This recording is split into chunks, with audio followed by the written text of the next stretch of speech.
ராகினி, முகூர்த்த புடவை எடுத்தாச்சு. நீ மத்தவங்களுக்கு என்ன வேணும்னு எடுத்துரு. சரிங்க. என்ன வாமா. மேடி, அவங்க சாரி பார்க்கட்டும், நம்ம வெளியில போலாம். வா. ஓகே.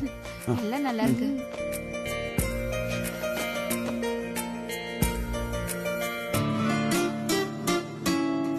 கௌதம் செலக்ட் பண்ண புடவையா நாம எடுத்துக்க வேண்டியதான்.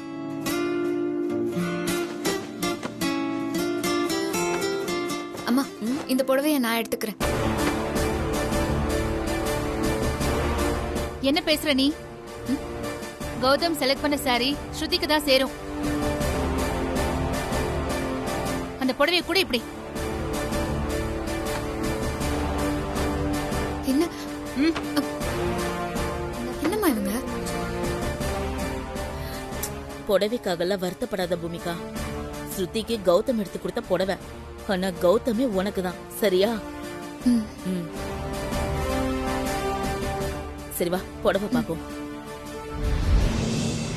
ஸ்வேதா, வாக்கலா, கல்யாணத்துக்கு தேவையான புடவெல்லாம் எடுத்துட்டாங்க. வேலை முடிஞ்சிருச்சு, நான் கிளம்புறேன். அதான் உன்கிட்ட சொல்லிட்டு போலான்னு வந்தேன். சரி கலா, நீ கிளம்பு. ஸ்வேதா, உன்கிட்ட ஒன்னு கேட்கணும். என்ன கேளு. இல்ல, நீ கட்டிக்க போற மாப்பிள்ளை யாரு? கொஞ்சம் மன வளர்ச்சி இல்லாத மாதிரி இருந்தாரு, அவரா?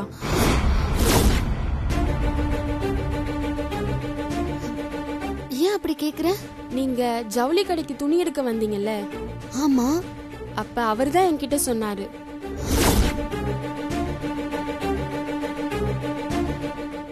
இல்ல மேடி, நீ கேட்டது தப்பா புரிஞ்சுக்கிட்டு அப்படி சொல்லிருக்கலாம். மேடி குழந்தை மாதிரி கலா, அவர் சொல்றதெல்லாம் நீ பெருசா எடுத்துக்காத. அப்ப நீ கட்டிக்க போற மாப்பிள்ளை யாரு?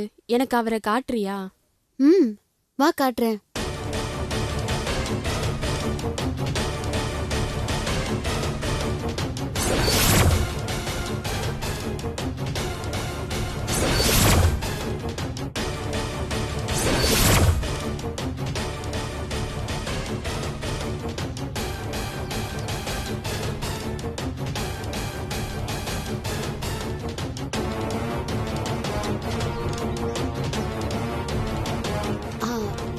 அதோ அங்க போன் பேசிட்டு இருக்காருல்ல, அவர் தான் நான் கல்யாணம் பண்ணிக்க போற மாப்பிள்ள.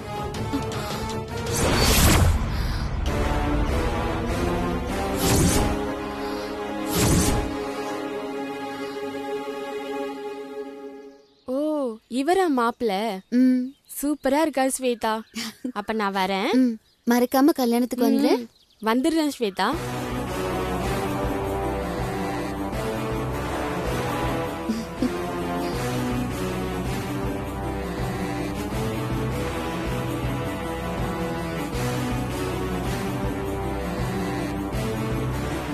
ஸ்வேதா எதுக்கு கௌதம் அடையாளம் காட்டி இவர்தான் கல்யாணம் பண்ணிக்க போற மாப்பிள்ளைன்னு சொல்றா? மாதவனை தானே சொல்லணும். இதுல ஏதோ ஒரு குளறுபடி இருக்கு. இந்த விஷயத்த உடனே கல்பனா அத்தை கிட்ட சொல்லணும்.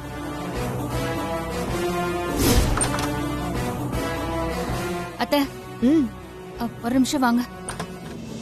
உங்ககிட்ட முக்கியமான ஒரு விஷயம் சொல்லணும் அத்தை. என்ன முக்கியமான விஷயம்?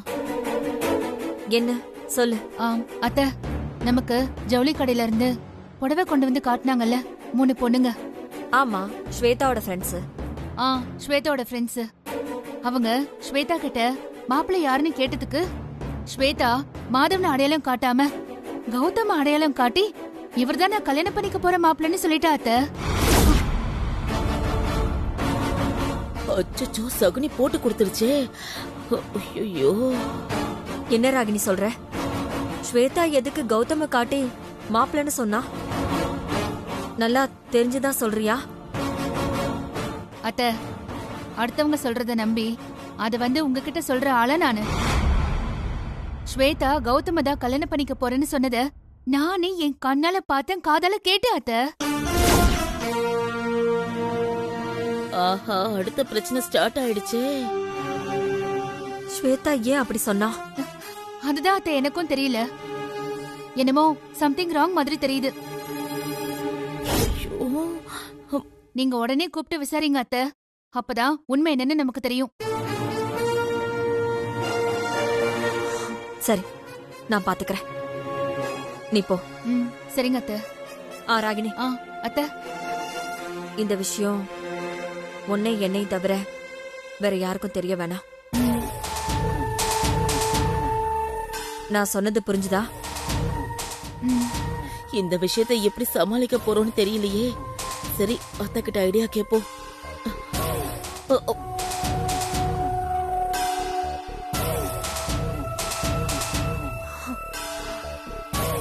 ஸ்வேதா ஏன் அப்படி சொன்னா?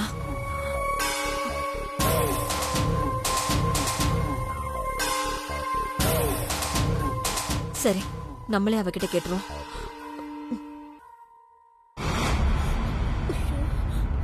சம்மந்தியம்மா, ஐயோ, கையும் களவுமா சிக்கிக்கிட்டனே. இங்க வாங்க. முடிஞ்சது என் கதை. குலதெய்வம் காட்டி கொடுத்து என் சோழிய முடிச்சிருச்சு. வாங்க சம்மந்தி.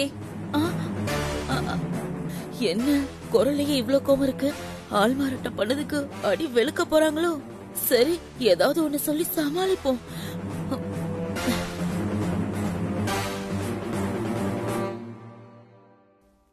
என்ன சம்மந்தியம்மா, ஏன் உங்களுக்கு இப்படி வேர்க்குது?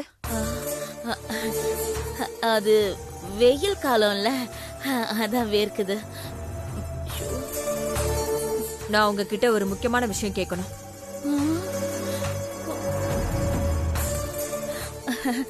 கேளுங்க சம்பந்தியம்மா. மேடிய பத்தி முழு விவரம் தெரிஞ்சதுக்கு அப்புறம் தானே ஸ்வேதா கல்யாணத்துக்கு ஒத்துக்கிட்டா? ஆமா சம்பந்தியம்மா, ஸ்வேதா எல்லா விஷயமும் தெரிஞ்சுதா சம்மதம் சொன்னா. அதுல என்ன சந்தேகம்? இல்ல, ஸ்வேதா ஜவுளி கடையில இருந்து வந்த அவளோட ஃப்ரெண்ட்ஸுங்க கிட்ட கௌதம அடையாளம் காட்டி இவர்தான் நான் கட்டிக்க போற பையன்னு சொல்லியிருக்கா. ஸ்வேதா ஏன் அப்படி சொன்னான்னு என்னால புரிஞ்சுக்கவே முடியல.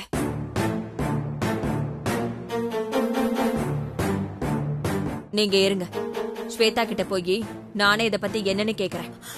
ஐயோ, இதுக்கு மேல வேற வழியே இல்ல. நம்மளோட கடைசி ஆயுதத்தை எடுத்துட வேண்டியதான். சம்பந்தியம்மா நில்லுங்க.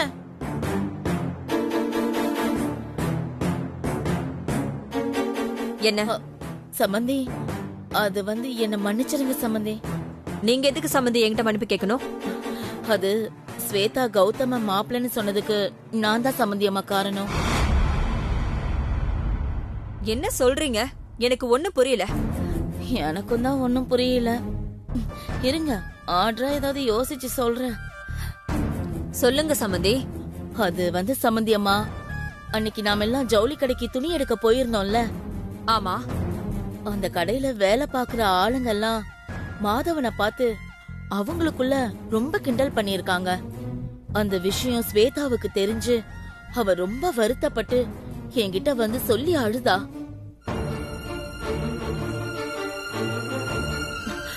கடையில வேலை பாக்குறவங்க எல்லாம் மாதவனை கிண்டல் பண்றாங்க. அவரைத்தான் நான் கல்யாணம் பண்ணிக்க போறேன்னு சொன்னா, இந்த மாப்பிள்ள உனக்கு வேண்டாம், அவன் பைத்தியம், அது இதுன்னு தப்பா சொல்லி எனக்கு அட்வைஸ் பண்ணுவாங்க.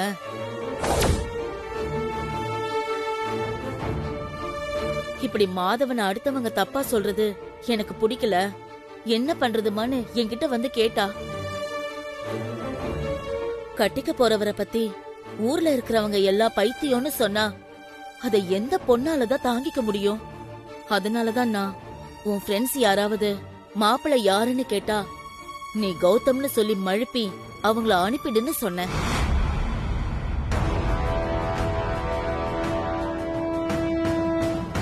அதனாலதான் சம்பந்தியம்மா ஸ்வேதா அப்படி சொல்லியிருக்கா.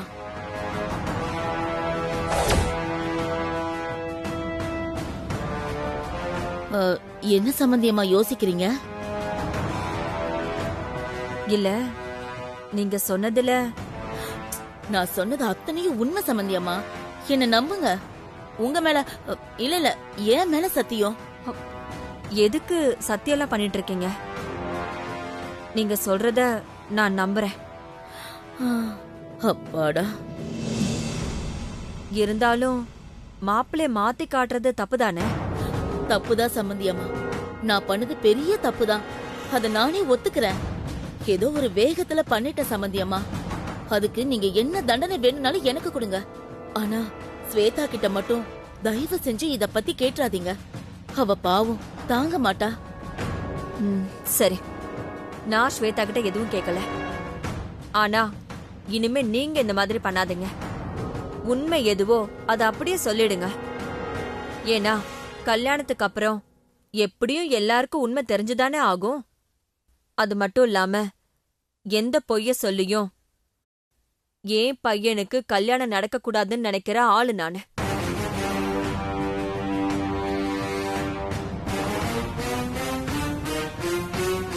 என் பையன் மேடி கல்யாணத்துல எந்த ஒளிமறைவும் இருக்கக்கூடாதுன்னு தான் பொண்ணு பார்க்கும்போதே ஸ்வேதா கிட்ட என் வீட்டுக்காரரு மேடிய பத்தி எல்லா விஷயம் தெரிஞ்சுதானே கல்யாணத்துக்கு ஒத்துக்கிட்டேன்னு கேட்டாரு. ஸ்வேதாவும் தெரியும் சம்மதம்னு சொன்னதுக்கு அப்புறம் தான் நாங்க கல்யாண வேலையை ஆரம்பிச்சோம்.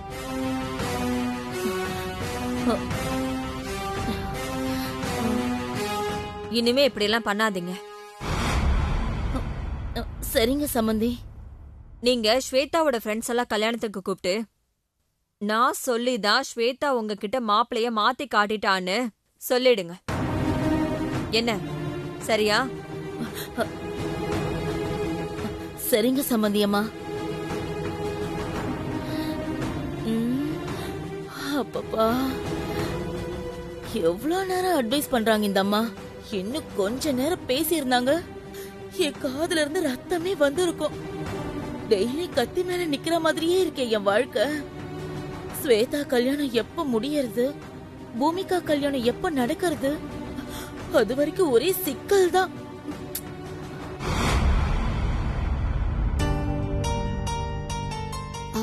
சிவா, என்னம்மா? கல்பனா அம்மா வீட்டுக்கு போய் அவங்க கிட்ட ஒரு தேங்க்ஸ் சொல்லிட்டு வரலாம். என்னால வர முடியாதுமா, நீங்க வேணா போயிட்டு வாங்க. டேய், நீ ஜெயிலுக்கு போகாம வெளியில வந்ததுக்கு காரணமே அவங்க தான்டா. அவங்கள பார்த்து தேங்க்ஸ் சொல்லலாம் தானே உன்னை கூப்பிடுறேன். வந்தா என்ன? மா, கல்பனாமா பொண்ணு பிரீத்தி என் கூட படிக்கிற கிளாஸ்மேட்மா. அவங்க வீட்டுக்கு போய் அவங்க அம்மா கிட்டயே நான் திருட்டு கேஸ்ல உள்ள போகாம என்ன காப்பாத்தினதுக்கு தேங்க்ஸ்னு சொல்ல சொல்றீங்களா?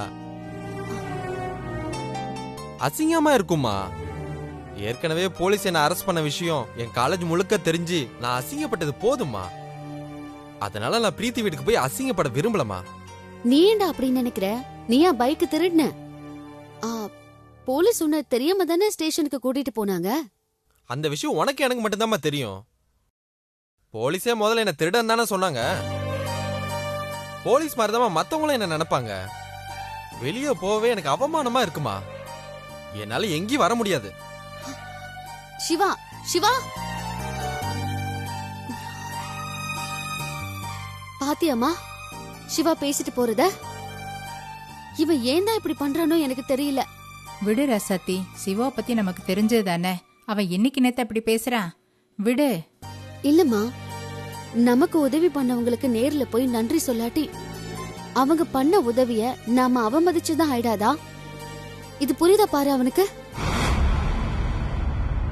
சரி விடு, நீ போய் கல்பனாமாவை பார்த்து அவங்களுக்கு நன்றி சொல்லிட்டு வந்துரு. சரிம்மா.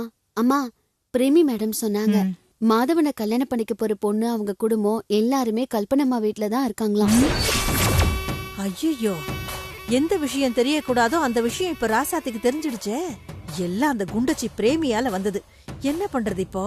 மாதவன் நிச்சயத்துக்கு போய் மாதவனை கட்டிக்க போற பொண்ணை பார்த்து பேசலான்னு இருந்தேன். ஆனா அது எனக்கு முடியாம போயிடுச்சு. அதனால இன்னைக்கு கல்பனம்மா வீட்டுக்கு போய் அவங்கள பார்த்து நன்றி சொல்லிட்டு அப்படியே மாதவனை கட்டிக்க போற பொண்ணை பார்த்து பேசலான்னு இருக்கேன். ஐயோ, கல்பனா வீட்டுக்கு ராசாத்தி போனா கண்மணி குட்டு வெளிப்பட்டுடுமே. கண்மணி, மரகதம், பூமிகா 3 பேரும் வசமா மாட்டிக்குவாங்களே. எப்படியாவது ராசாத்தி கல்பனா வீட்டுக்கு போக விடாம தடுக்கணும். சரிம்மா, போயிட்டு வா. ராசாத்தி கொஞ்சம் நில்லுமா.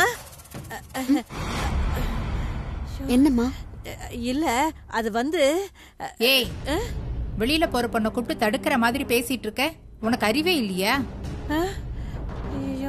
அம்மா, ஏன் இப்படி பேசுற? பின்ன என்ன ராசாத்தி, அன்னைக்கு நீ நிச்சயத்துக்கு போகும்போதும் இப்படிதான் இதே மாதிரி தான் போக விடாம தடுக்க பார்த்தா. என்னாச்சு?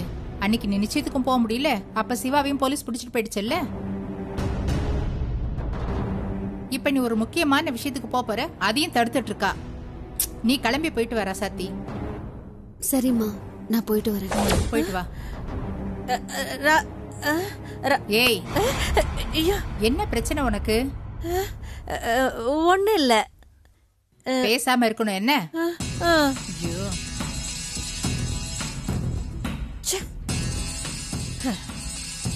ராசாத்தி அந்த கல்பனா வீட்டுக்கு போகாம தடுக்கலான்னு பார்த்தா அதுக்குள்ள இந்த செண்பகம் வந்து எல்லாத்தையும் கெடுத்துட்டாளே. உடனே கண்மணி கிட்ட இந்த ராசாத்தி வர விஷயத்த சொல்லணுமே. ம்? ம்.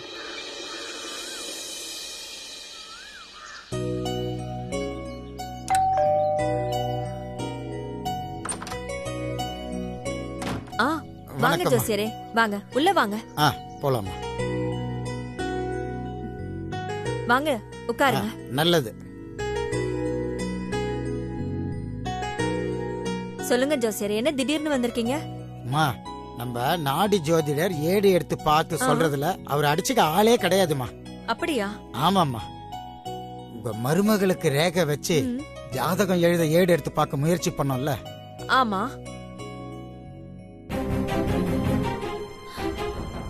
எதுக்காக இந்த ஜோசியர் இப்ப வந்திருக்காரு? அவரு ஏடு எடுத்து பார்க்க முயற்சி பண்ணாரு. அன்னைக்கு ஆமா. ஏடு கிடைக்கல. ஆ. ஆனா இன்னைக்கு ஏடு கிடைச்சிருக்கு. ஆ? ஸ்வேதாவுக்கு ஏடு கிடைச்சிருச்சா? ரொம்ப சந்தோஷம் ஜோசியரே. ஏடு எடுத்து பார்த்ததுல ஒரு சின்ன குழப்பம். குழப்பமா? என்ன குழப்பம் ஜோசியரே? ஏட்ட முழுசா எடுத்து படிக்க முடியல, ஓ. தடங்களா போச்சு.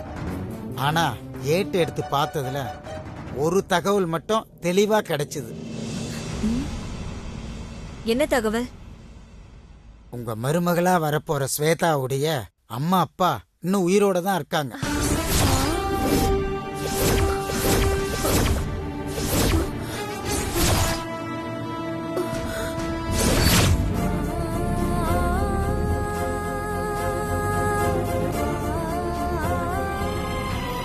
அது மட்டும் இல்ல, ஸ்வேதாவுக்கு ஒரு சகோதரனும் ஒரு சகோதரியும் இருக்காங்க. ஆ? ஆ? ஐயோ.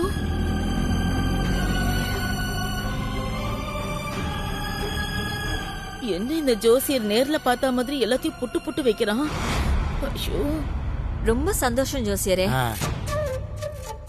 இத்தனை நாளா தன்னை அனாதையா நினைச்சிட்டு இருந்த ஸ்வேதாவுக்கு அவங்க அம்மா அப்பா உயிரோட இருக்காங்கங்கிற தகவல் தெரிஞ்சா அது எவ்வளவு பெரிய ஆறுதலா இருக்கும்.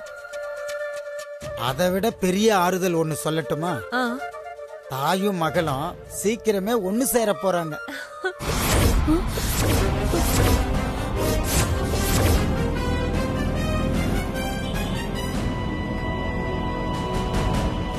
நிஜமாவா சொல்றீங்க?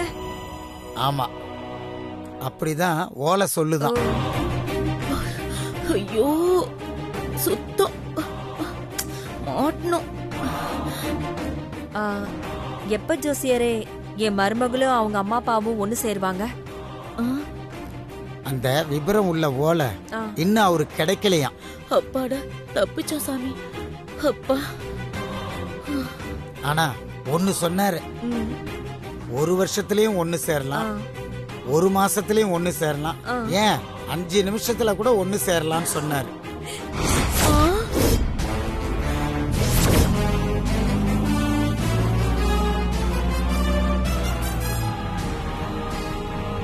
தேடுனா உங்க மருமகளோட அப்பா அம்மா கிடைக்க வாய்ப்பு இருக்கு. நீங்க சம்மதம் சொன்னா நாங்களே தேடி தரோம். அத சொல்றதுக்கு தான் வந்தோம். ராசாத்திய கண்டுபிடிச்சு கொடுக்கறதுல இவனுக்கு என்ன இவ்வளவு ஆர்வம்? நம்மள மாட்டி விடாம இருக்க மாட்டான் போல.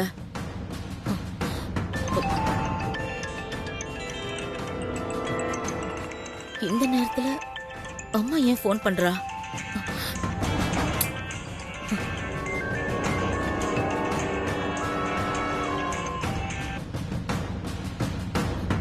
சொல்லுமா. கண்மணி, போச்சுடி, எல்லாமே போச்சு. அந்த கல்பனா கிட்ட நம்ம வசமா மாட்ட போறோம். குடும்பத்தோட கோவிந்தாவ போறோம். மாட்டிக்க போறோமா? என்னம்மா சொல்ற? தெளிவா புரியுற மாதிரி சொல்லுமா. அந்த ராசாத்தி இப்ப நேரா கல்பனா வீட்டுக்கு தாண்டி வந்துகிட்டு இருக்கறா.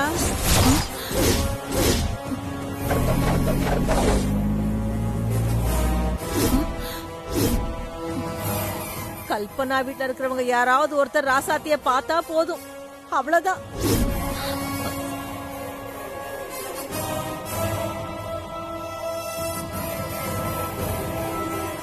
பார்த்த உடனே தெரிஞ்சிரும் ஸ்வேதா அம்மா தான் ராசாத்தின்னு. அதோட உன் கனவு ஆசை எல்லாமே முடிஞ்சிரும்.